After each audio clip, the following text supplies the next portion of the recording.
Welcome to a brand new episode of the Jampack Report today for August the 17th of 2020.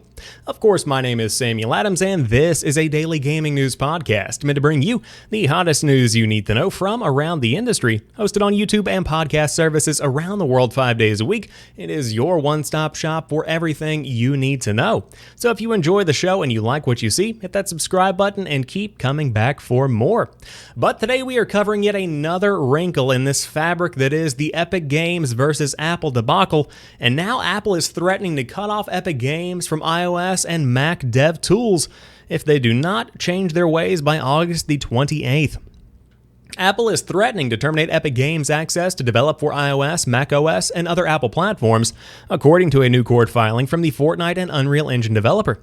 Epic calls the action a retaliatory move by Apple that will reverberate well beyond video games, that will affect developers who use the Unreal Engine on Apple products in many fields. Apple contends that Epic violated its developer program license agreement when it released an update to Fortnite that bypassed the App Store's payment processing system, and is giving Epic until August 28th to address those violations. After Epic Games filed suit against Apple for removing Fortnite from its App Store, Apple notified Epic it was terminating Epic from the Apple developer program, blocking all Epic products from distribution through Apple's App Store. Epic said in documents filed in U.S. District Court in Northern California.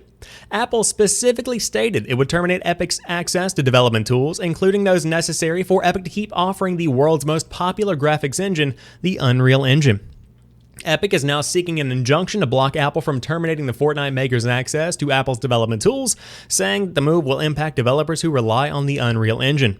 Reached for comment, an Apple spokesperson referred Polygon to the statement released last Thursday after Epic filed suit against Apple, which is essentially Apple passing the buck and saying if you don't like the store, then you don't have to be on it. If you signed up for the store, you have to play by our rules. Of course, that is me reading into it, but that's essentially what is being said. And if you want to learn more about this entire situation, I've done multiple episodes of the Jampack Report covering all of the happenings. This is a new level for Apple because instead of just impacting Epic, you are now impacting the livelihoods of hundreds of developers, perhaps even thousands, that are creating their work on Apple's platform through the use of the Unreal Engine. It is an incredibly powerful and versatile platform that is being used daily by developers to create new experiences on both mobile and macOS. And so this is essentially a very, very sticky situation in which Apple is blackmailing Epic or in a way even holding these other developers hostage in exchange for Epic to give in and start playing by Apple's rules. It's a very, very complicated situation because there really is no winner here. On the surface, you see Apple wanting to create a safe marketplace for every developer to come and create their own content and to have a fighting chance against people like Epic, to be quite frank with you. And then you have Epic wanting to have a free and open marketplace where you aren't forced to pay the piper in a way, and you are able to make your own way in the world. But at the end of the day, both of these companies want to make more money, and you can't simply take the money element out of this situation. Because although Epic boss Tim Sweeney is saying that it is for the freedom on the platform and it is for the freedom of choice for those that are purchasing things on the App Store and that are using in-game purchases from Fortnite, it ultimately does generate a lot of revenue at the end of the day for Epic. And then for Apple, that 30% cut is also a very large portion of the income that they do receive. So again, both of these billion-dollar companies are trying to, in a way, make more money while also trying to paint it as something that it is. Technically, it's a very gross situation, but my thoughts are with the developers that rely on Unreal Engine, because the iOS is a very popular operating system, having roughly about 50% of the market share, just a little bit under from the last time that I heard, but still a very significant portion. And so I would love to see the platform itself open up and allow things like Fortnite to have a free and open market. I'm for that.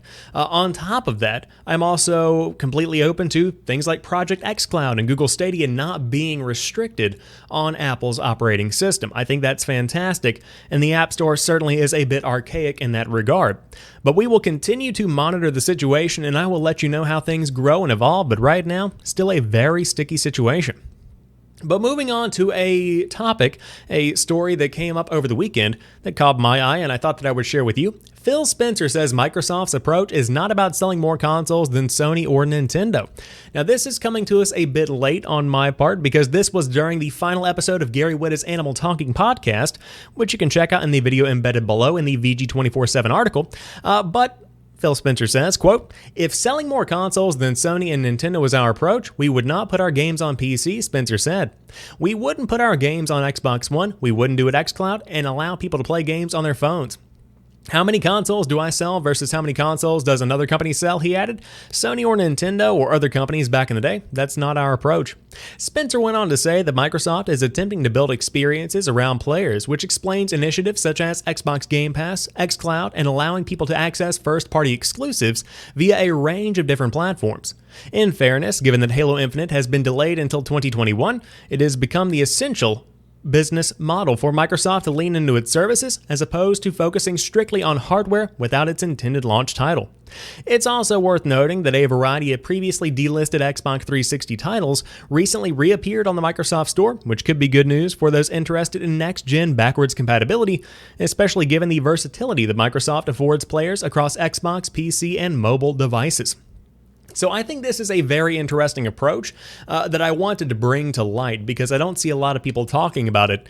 I have seen some people mentioning this sentiment on Twitter, though, and I wanted to echo it here. The Xbox Series X, or inevitably the Xbox Series S, is not going to be the next-gen console. It's not what Microsoft is trying to sell. They are trying to sell you the experience of being in the Xbox ecosystem. That's their big piece of hardware. That's their big killer app. It is going to be Game Pass. It is going to be xCloud. It is essentially Game Pass Ultimate, where you get live, Game Pass for PC, and Game Pass for console, all bundled together for $15 a month, which quite frankly is a large meal at McDonald's. That's a pretty good deal.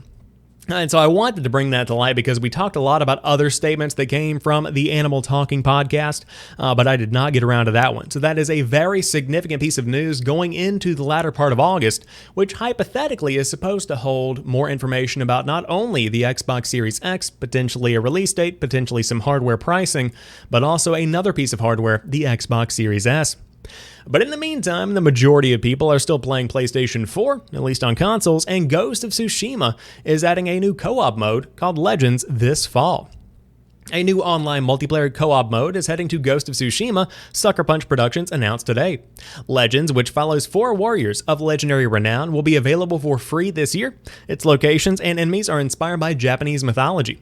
They say, quote, "We designed Legends to be an exclusively cooperative gameplay experience," Sucker Punch says. Players will be able to use matchmaking or play with friends in groups of up to 4.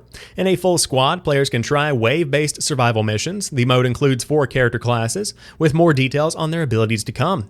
With 2 players in Ghost of Tsushima Legends, you'll be able to play a series of co-op story missions that escalate with difficulty, building on the foundation of combat from the single-player campaign, but with a new magical twist that often require careful synchronization with your partner, the developer says. A teaser trailer for the mode of the game's upcoming classes dropped alongside the announcement today, and of course Ghost of Tsushima launched earlier this summer in the middle of July, and it is a phenomenal, I suppose, crowning jewel in a way to the PlayStation ecosystem and the PlayStation 4 line. But this looks wonderful. Now, that's coming from somebody who is not really a co-op player, so this is not going to be one that I play, and quite frankly, I still don't even have Ghost of Tsushima, and so I'm not sure when I will be diving into this one. It could be one that I get to later on the PlayStation 5 in a couple of years. But if you are a fan of Ghost of Tsushima and you like that style of combat, and you do squad up with guys from time to time, by all means, you can dive in, and it looks like it's going to be a very good time. Now, personally, as somebody who watches a good bit of Twitch and Facebook gaming, I am looking forward to seeing people playing this game with their squad. It's going to be a very, very fun time. But hey, dive in if you are feeling it, and Ghost of Tsushima Legends will be a free update later this fall for existing owners of the game. But moving on, Amazon UK has listed The Legend of Zelda Skyward Sword for Nintendo Switch. The Legend of Zelda Skyward Sword first launched for Wii in November 2011. Built around motion controls, the game requires the use of the Wii Remote and Nunchuck, as well as the Wii Motion Plus add-on. But Amazon UK has listed The Legend of Zelda Skyward Sword for Nintendo Switch. Back in November 2018, a Nintendo spokesperson told Eurogamer, "At this time, we have no plans to release The Legend of Zelda Skyward Sword on Nintendo Switch." But the Amazon UK listing includes a January 1st, 2030 release date. The listing appears as a result from all departments when you search for it in the PC and video games department, but does not appear at all if you search for it without a specified department. A Switch version of The Legend of Zelda Skyward Sword has not been announced officially by Nintendo. So could this be a mistake? Potentially. Could this be a comical practical joke? It very well could be. But regardless of how you view it, this could be a very big win for Nintendo. But I do believe this would require the entire game to be reworked from the ground up to work functionally well with the Nintendo Switch hardware, because the majority of players aren't using the built-in motion controls that you find on the Nintendo Switch in the same way that they were on the Wii.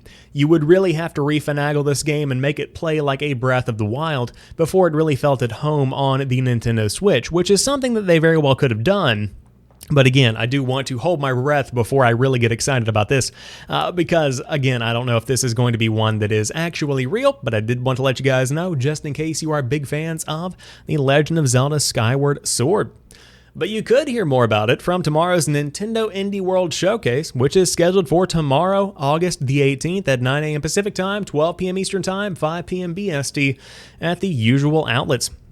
According to a press release received by VG247, the event will last for approximately 20 minutes and will focus on upcoming indie titles for Nintendo Switch. Of course, they talk more about the Legend of Zelda Skyward Sword leak. On top of that, a rumor about Suda51's Killer 7 coming to Nintendo Switch was recently debunked, leaving fans sorely disappointed after having their hopes dashed.